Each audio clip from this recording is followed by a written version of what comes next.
Bonjour, on va se faire un petit quiz sur le matériel du laboratoire avec ce qu'on appelle la verrerie. Voici le premier objet. Comment il s'appelle? C'est un bécher. Voilà, ça sert à stocker un solide ou un liquide et non pas à mesurer. C'est très peu précis. Deuxième objet du laboratoire, c'est un Erlenmeyer, non à connaître. C'est comme un bécher mais avec un col resserré pour éviter les projections. Cet objet maintenant, c'est une éprouvette graduée. Voilà, là ça sert à mesurer par contre. Tu vois que c'est bien gradué, donc c'est quand même assez précis.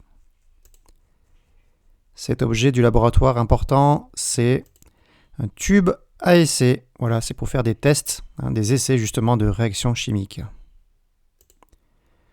Cet objet, c'est une fiole jaugée. Donc ça c'est très précis. Tu vois, celle-là fait 500 millilitres.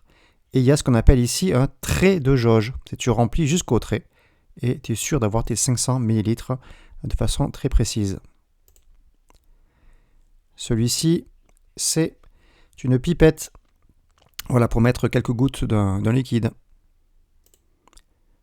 Là, ici, c'est un ballon, tout simplement. C'est un ballon pour faire des réactions.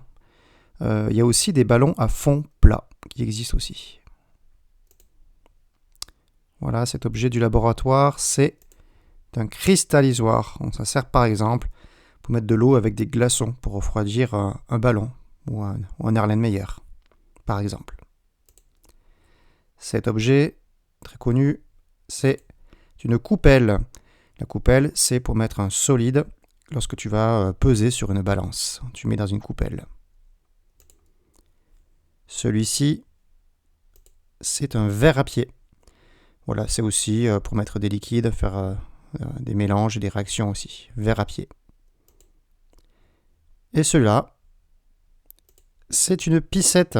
Voilà, la piscette, on met de l'eau dedans, parfois de l'eau distillée. C'est très pratique. C'est bien plus pratique que verser de l'eau au robinet.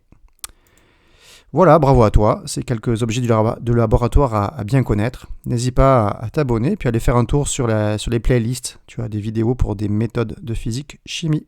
À bientôt.